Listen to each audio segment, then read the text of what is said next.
बिस्मिल्लाहिर्रहमानिर्रहीम। अस्सलाम वालेकुम दोस्तों, कैसे हैं आप? सब्सक्राइब लाजमी कर लें और आल के बटन को ज़रूर दबाएं, घंटी वाले को। दोस्तों, मेरा फेवरेट मौजू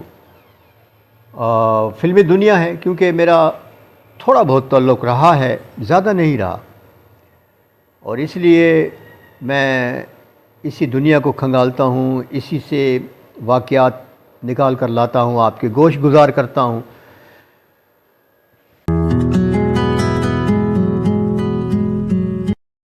आज कुछ छोटी छोटी बातें होंगी फ़िल्मी दुनिया से मुतल्लिक। दोस्तों, फ़िल्मी दुनिया चाहे पाकिस्तान की है चाहे इंडिया की है, इसमें जब तक आपके पास 3-4 चीज़ें हैं तो आप हैं। अगर इनमें से 2-3 भी चली गई तो आप होते हुए भी यूँ है जैसे कि आप नहीं हैं। जवानी, अच्छी शक्ल और अच्छी सलाहियत और पैसा, ये 4 चीज़ें लेकर अगर आप फिल्म इंडस्ट्री में दाखिल होते हैं तो हर कोई आपको हाथों हाथ उठाएगा।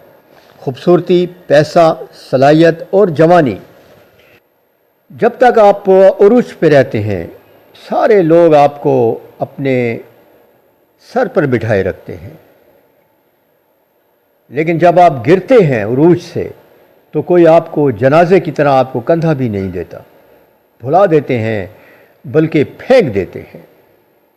बहुत से ऐसे लोग फिल्म इंडस्ट्री में हैं कि जिनकी जवानी तो बड़ी आराम से गुजरी और उन्होंने खूब मज़े किए। जहाँ जाते थे भीड़ लग जाती थी, लोग उनसे मिलने को बेचैन रहते थे, उनसे हाथ मिलाना लोगों के लिए काबिल फ़ख्र बात होती थी। लेकिन जब वो इस दुनिया से रुखसत हो रहे थे तो बहुत अकेले थे, बिल्कुल अकेले थे। इंडिया के एक बहुत नामी ग्रामी अदाकार का मैं ज़िक्र करूँगा, अपने ज़माने का मारूफ अदाकार था।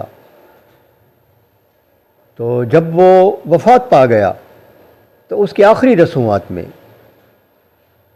फ़िल्म इंडस्ट्री का कोई भी बंदा नहीं था सिवाय एक औरत के।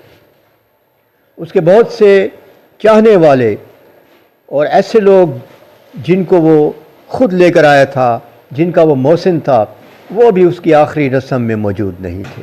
अदाकार थे मोतीलाल, और उनकी अर्थी को आग जो लगाई थी, उनकी मैयत को जो आग लगाई थी, वो अदाकारा नादरा ने लगाई थी। कोई मर्द भी नहीं था जो उनकी अर्थी को आग लगाता। और इंडिया ही के एक बहुत नामी ग्रामी मौसीकार जयदेव, बड़ी शानदार मौसीकी दी जयदेव ने।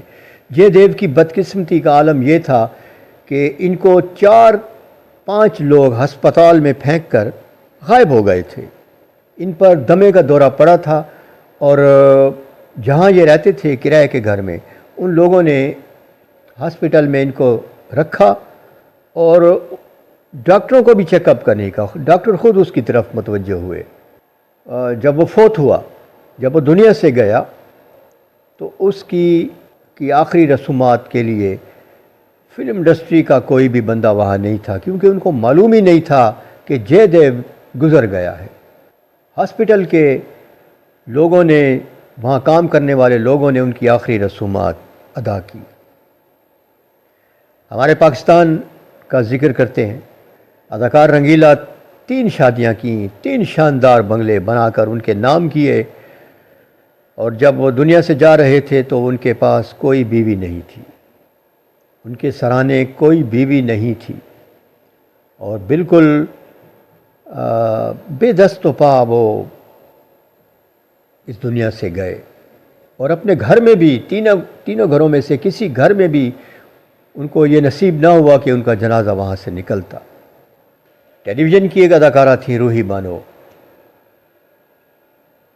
इतनी ज़बरदस्त अदाकारी की उन्होंने कि हमारे पड़ोसी मुल्क इंडिया में उनकी मिसाल दी जाती थी। और हम भी आज भी यही समझते हैं कि रूही बानो से बड़ी अदाकारा नहीं आई, ना इंडिया में ना पाकिस्तान में। उनकी जो डायलॉग डिलीवरी थी, उनके जब बोलने का अंदाज़ था, बहुत शानदार था। उनकी एक झलक देखने के लिए लोग बेचैन रहते थे। उस वक्त सिर्फ टेलीविज़न होता था, अज़वाजी ज़िंदगी तबाह हुई। एक बेटा था, उसके साथ रहती थी, بہنوں نے جائیداد پہ قبضہ کر لیا تھا۔ یہ پہلے بھی نفسیاتی مریضہ تھی۔ پھر یوں ہوا کہ معمولی سی بات پر ان کے بیٹے کو محلے کے لڑکوں نے قتل کر دیا۔ اس صدمے سے روحی بانو پاگل ہو گئی اور گلیوں میں وہ اپنے بیٹے کو تلاش کرتی پھرتی تھی، اور لوگ جانتے ہوئے بھی کہ یہ روحی بانو ہے اس کے قریب نہیں جاتے تھے۔